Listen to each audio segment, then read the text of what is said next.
Since ancient times, mankind has always had a desire to fly, but it was certainly not easy. Many trials and errors and the invention of the Wright brothers led to the birth of current airplane. Today, airplanes have become indispensable to us and are widely used in military and transportation. First, I will tell you about the advent of the fighter jets. The first fighter jet was born when a plane used only for reconnaissance equipped with a machine gun. It developed rapidly under the influence of World War I. As the fighter jets were able to destroy the enemy's core military bases in the air, each country felt the need for fighter jets and established an air force. Breaking away the conventional common sense of the war at the sea or on land, fighter jets attacking enemies from the sky changed the aspect of the war and became the key to winning the war. Today, many countries including Korea, the United States, Russia are engrossed in developing fighter jets, and along with the fourth industrial revolution, unmanned fighter jets are also in the spotlight. The advent of the fighter jets was a milestone in the history of the war. Secondly, I will tell you about the advent of the airliners. For more than a decade after the first airplane powered in 1903, there was little concept of passenger plane because the size and stability were uncertain and there was virtually no concept of pioneering regular routes carrying passengers. The airship, which was the center of air passenger traffic in 1930s, collapsed in 1937 after the Hindenburg explosion, and the era of passenger plane has begun with jet engine, which drew a stroke of aircraft history. By using airplanes, we've been able to go anywhere in the world that we have never been before. Not only people, but also various objects could cross the continent quickly. Trade between countries has become more frequent and world market has become more active. Today, with the creation of airplanes, various jobs such as pilot, flight attendants, and air mechanics have emerged. Furthermore, as the aviation industry develops a lot, the number of tourists from all over the world has increased, and global cities such as London and New York have become the economic hub of the world. I have no doubt that airplanes with hundreds of years of history have changed our lives greatly. Thank you for listening to my presentation.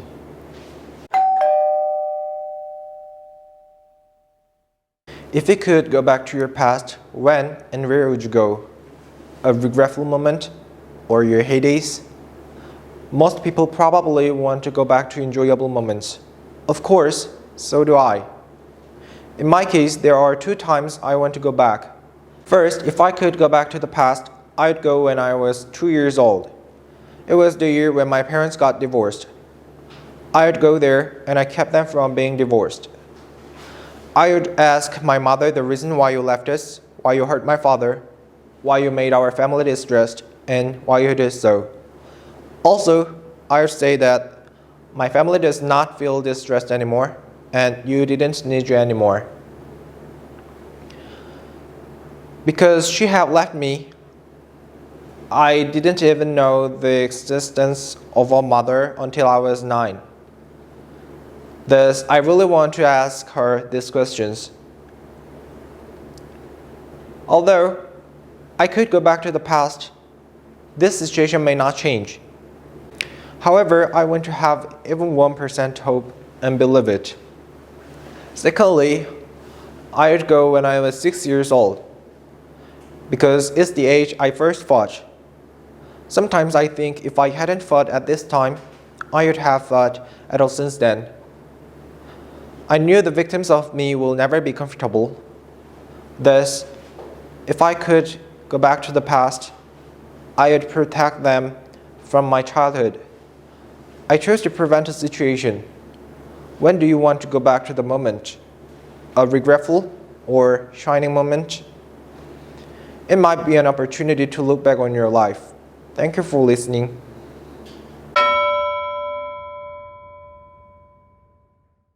COVID-19 has brought many changes to our lives. One of the most interesting changes is taking online classes.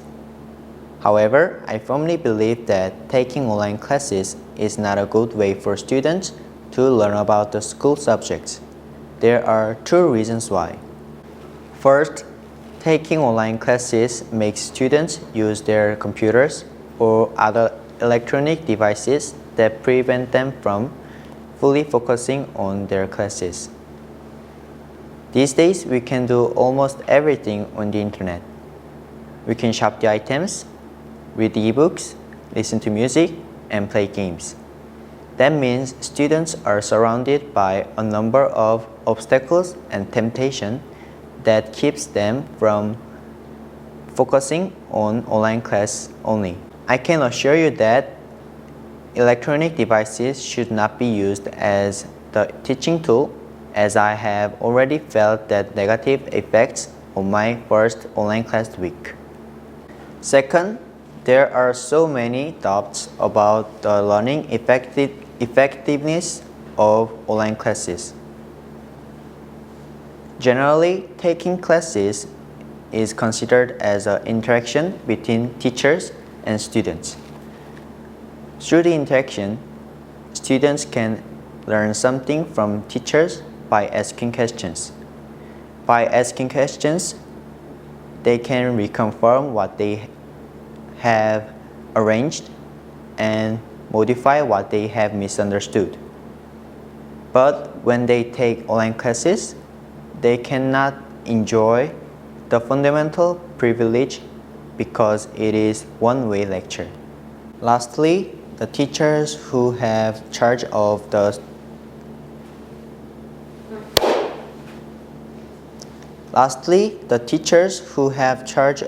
teaching students can be idle.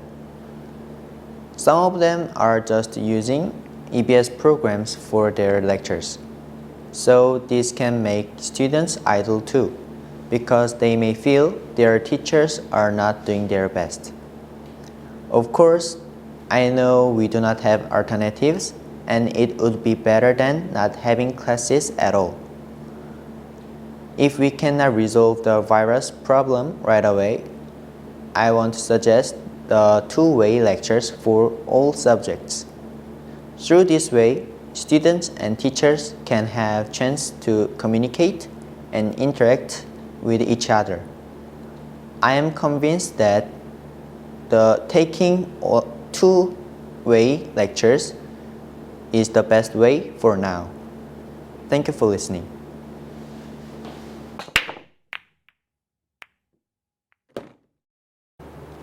Some people say, could I study alone? Could I quit the academy and do it myself? People think that they can study better by themselves than with a teacher. The others say, it is hard to do it lonely, but I think people should study alone. The reasons are as follows. First, you can study with your own study way. Probably you have experienced that your studying way is different when you study with your teacher. I can give an example of my experience. There was a student who attended academy with me. He unsatisfied way of teaching. When he got higher grade, he always said, I never get help from academy. I do it myself. And he actually quit the academy and got higher grade on the next test. This way, just getting help from someone is necessarily helpful. Second, you can develop your self-learning skill. If you are forced to study, you will lose motivation. Important in studying is the mind to will study. Journal published by Hanyang University show that study performance skills have developed when students have made their study plan and achieved it.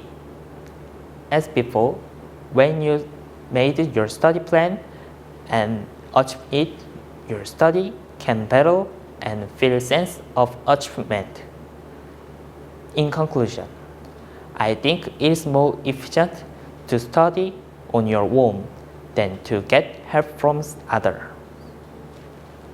Only when you made your study plan and achieved it,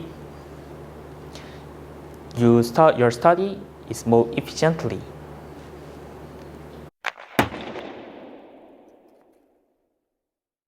What kind of book will help you now? This question is not recently formed. For a long time ago, since the two types of books were published, this question has made people think and argue. If so, what opinion do I have on this question? I think that reading books about real events is better than reading books about fictional events because of a reason I will describe from now. First, books that tell realistic story help readers to think realistically. In other words, books like novels provide only imagination that can happen in reality. Of course, imagination helps us to develop creatively, but before we have it, the things we need are common sense of reality that enable us to live. Books about fictional events don't offer humanistic reflection that are essential for human, but just fun. However, books telling only non-fiction can make us directly sense and feel it while reading them. Meanwhile, those who prefer fictions may argue that we can have more experience in space created by author's imagination. However, I will say to that argument that it is completely created word. So it is meaningless as there is no direct or indirect experience in reality. Also, books on actual events are countless. Therefore, this argument seems to be inadequate. To sum up, I think books with realistic events are better because they have more knowledge and common sense compared to novels. I would like to emphasize that if you value it more and read, it will be great help to be cultivated. Thank you for listening. Today, globalization, where the whole world is united, is actively progressing. At the same time, the importance of English, a global language, is increasing. As a result, early English education is considered important in Korea. But there are many people who disagree. So I will explain why early English education is important. First, the application of emotional factors. Early English education in infancy is not strictly grammatical, but rather fun and self-confidence in English through play and a language-oriented program. So they naturally come into contact with the culture of English language countries and they become interested in and attached to the other country. Second is about brain nerve circuit. Everything that we feel when we see and hear is done through this nerve cell circuit. To my surprise, frequently used circuit become more robust, but less frequently used circuit become less and less. For example, Korean and English have opposite word order, but if Korean is the mother tongue, the brain nerve circuit become accustomed to the subject, object, and predicate order. But if you want to speak English, you have to speak in the order of subject, predicate, and object. So it takes a long time to get through the circuit in Korea first, and then into the circuit in English circuit. Therefore, early English education can activate foreign language processing circuit simultaneously before monopolizing the language processing process of brain. So, developing brain's nerve circuit can efficiently process two or more languages. In conclusion, early English education is important because of the application of emotional factors and brain nerve circuit. So, if you want to make your child speak English fluently, provide early English education. Thank you for my listening.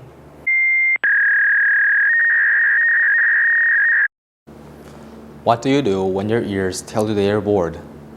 People like listening to music rather than doing nothing during their spare time. It is well known that music is important to people's lives, and there are plenty of reasons why people consider music as an essential part of their lives. From now on, I'm going to introduce the importance of music. First, some people listen to music to achieve inner peace or get rid of their stress. Every piece of music has its mood and message which the composer intends to deliver in the music. Those sometimes become words of comfort for listeners who are going through a hard time. Also, according to research, music regulates hormones related to stress and recalls pleasant experiences and memories.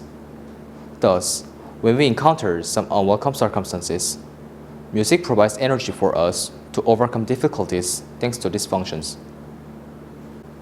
Second, music can make us perform more excellently and provide energy which enhances our productivity.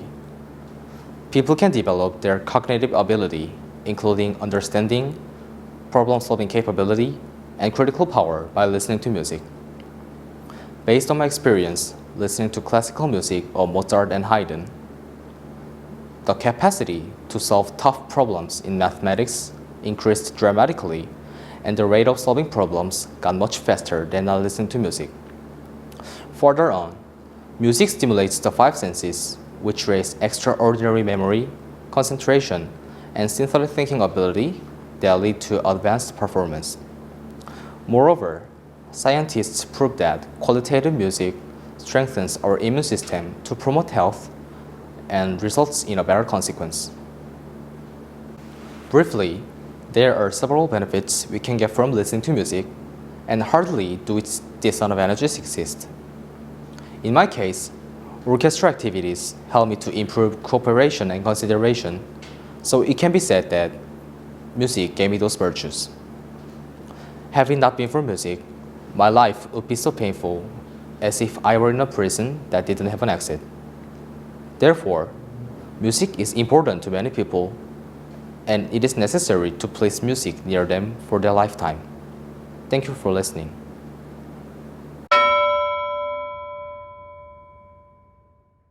This summer, there are many typhoons that penetrated our country. As a result, voices grew louder that the abnormal climate of the Earth was due to human technological advances. But the fact that technological advances have made our lives easier remains unchanged. Therefore, I think that technology has made the world better to live on, based on two technologies. First, IT technology. IT technology is now a very basic skill that can't be left out in our lives. Various electronic devices such as smartphone, computer, and TV have become essentials.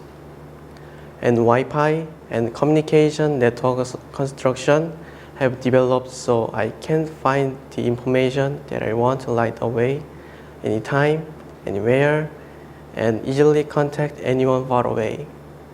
Recently, there have been advanced IT technology such as VR or hologram technology, which seems to be talking to real people as well as voices.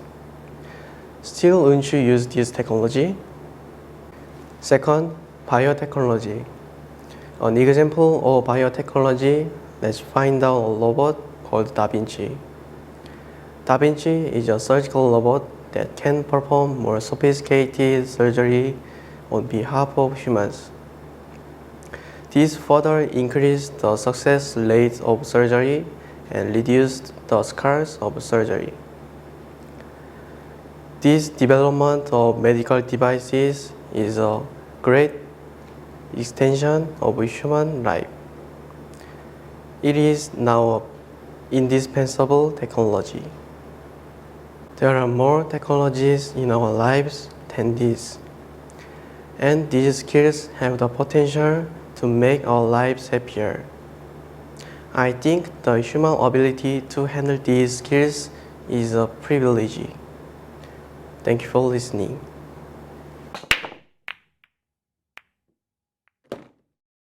We all work or will work in our job with many different kinds of people. Some people like to work alone and other people like to work together. In my case, I like to work together because working together is very fun and very lively. However, some people have different opinions. Here, I will support my opinion with the following two reasons.